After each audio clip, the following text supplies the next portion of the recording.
Classificação indicativa. Livre para todos os públicos.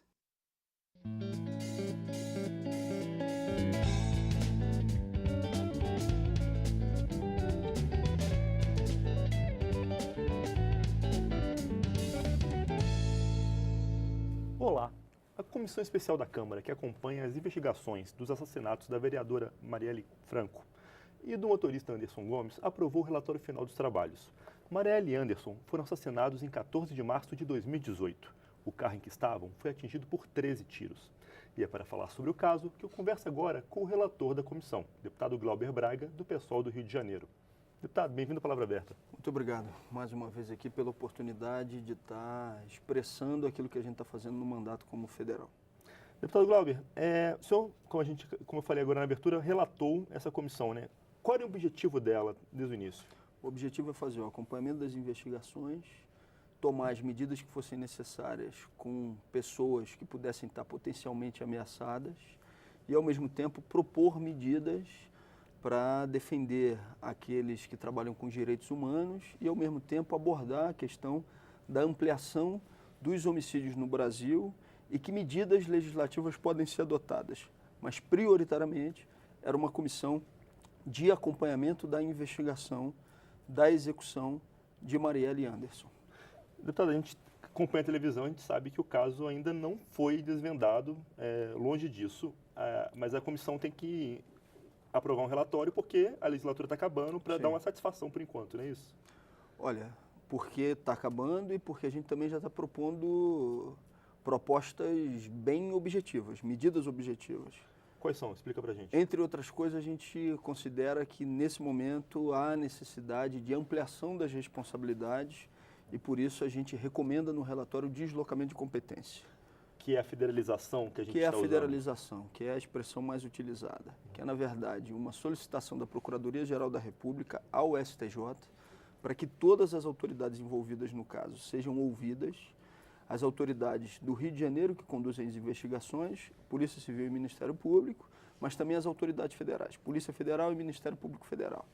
Ouvidas essas autoridades, o STJ determina ou não a federalização ou o deslocamento de competência. A gente acha que nesse momento deve ser realizada porque a gente deve ampliar o rol de responsabilidade. Isso não é sinônimo de dizer que há uma confiança impensada nas autoridades federais, seja Polícia Federal ou Ministério Público Federal. Não.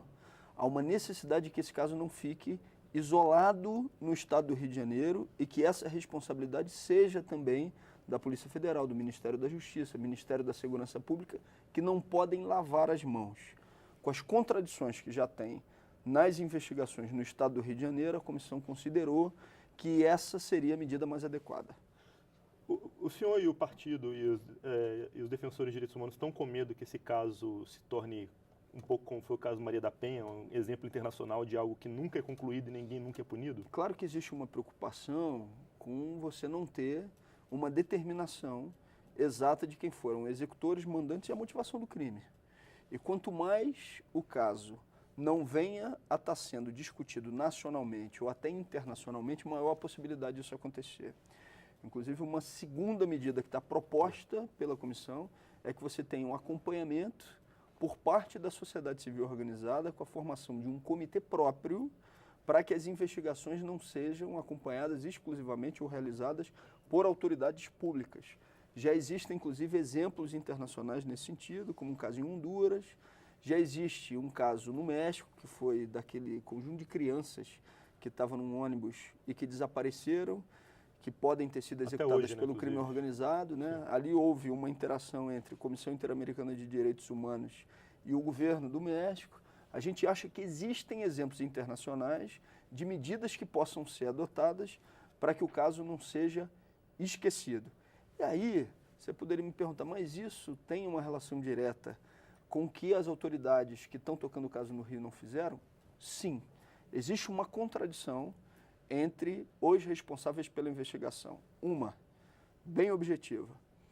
A chefia da Polícia Civil do Estado do Rio de Janeiro diz que a investigação já está na sua fase final de conclusão. O que a gente fez? A gente foi ao Ministério Público, que deve ser o fiscal da investigação, mas que hoje tem poder de investigação também, perguntamos como comissão. vocês corroboram, vocês assinam embaixo nessa posição da Polícia Civil? E aí a resposta deles foi, não, depende do que você chamar de fase final da investigação. E a nossa resposta foi, não é a gente que tem que determinar isso, são vocês que são responsáveis pela investigação. Claro. E aí eles respondem, não, nós não corroboramos. A gente diz, palavras do Ministério Público, da promotora responsável pelo caso, que existem atos importantes para a investigação ainda ser realizada.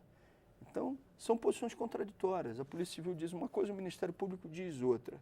No meio dessas contradições e das denúncias que foram realizadas, sem desmerecer ou sem fazer uma análise prioritária de denúncias que foram realizadas, uma análise prévia, mas a gente está dizendo, olha, no meio disso tudo e de uma solução que não veio, ou de um indicativo evidente de quem teriam sido os executores, o STJ tem que se manifestar sobre isso. E todas essas autoridades precisam ser ouvidas. Na nossa avaliação, a federalização, o acompanhamento por parte da sociedade civil, inclusive de organismos internacionais, é uma medida necessária nesse momento.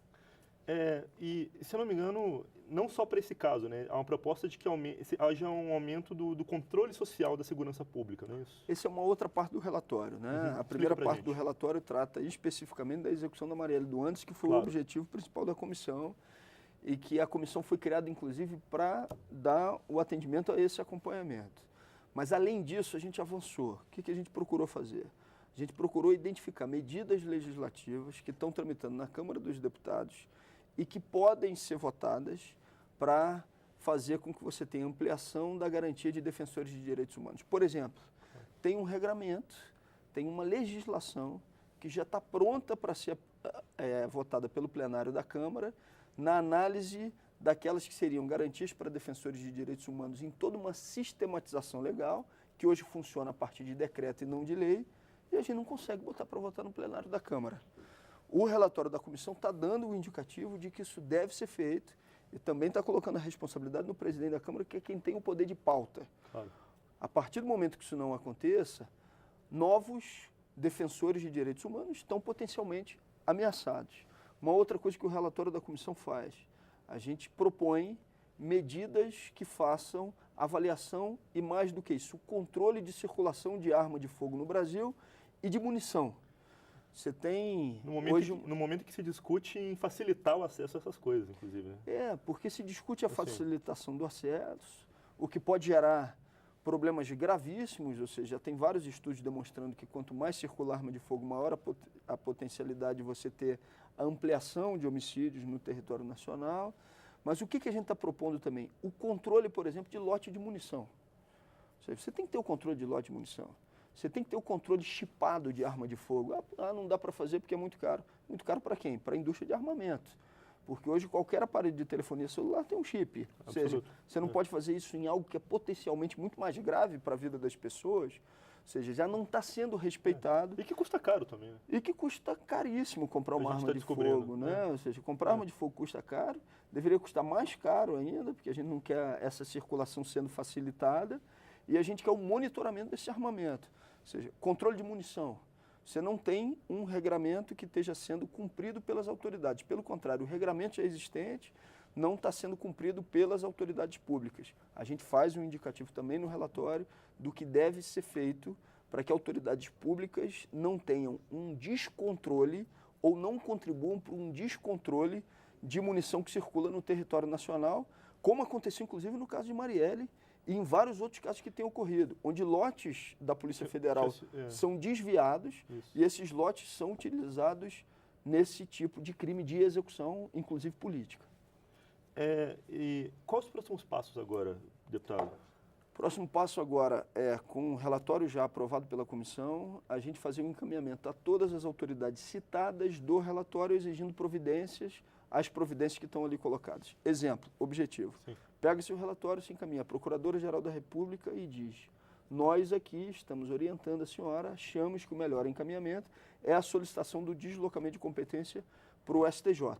Essa é uma decisão da Procuradoria-Geral da República, mas está lá um indicativo com o respaldo de um conjunto de deputados que fez um trabalho, que não foi um trabalho do dia para a noite, foi um trabalho extenso, São são 120 páginas o relatório, mais de 100 páginas, e a gente agora encaminha a todas as autoridades citadas para que as providências, a partir das competências de cada uma, possam estar sendo adotadas.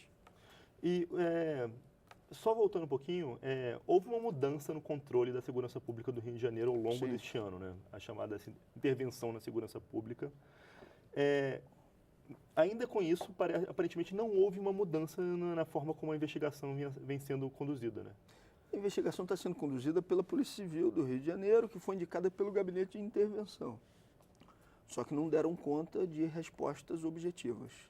Existe um déficit muito grande, inclusive, do poder de investigação das polícias no Brasil, né, de investigação de homicídios. Mais de 62 mil pessoas mortas no Brasil no último ano. E dessas mais de 62 mil pessoas mortas, o índice de elucidação de homicídios, em estatísticas das mais otimistas, que é de uma das ONGs, inclusive, que deu um depoimento para a comissão, você está falando em 20%.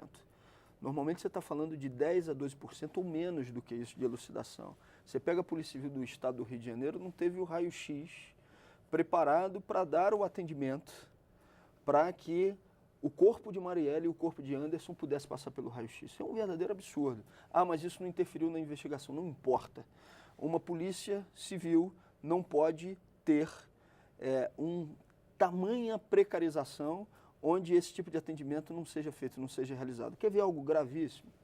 Foi liberado pelo governo federal, para a intervenção do Estado do Rio de Janeiro, 1 bilhão e 200 milhões de reais para a intervenção, para ser utilizado só no ano de 2018.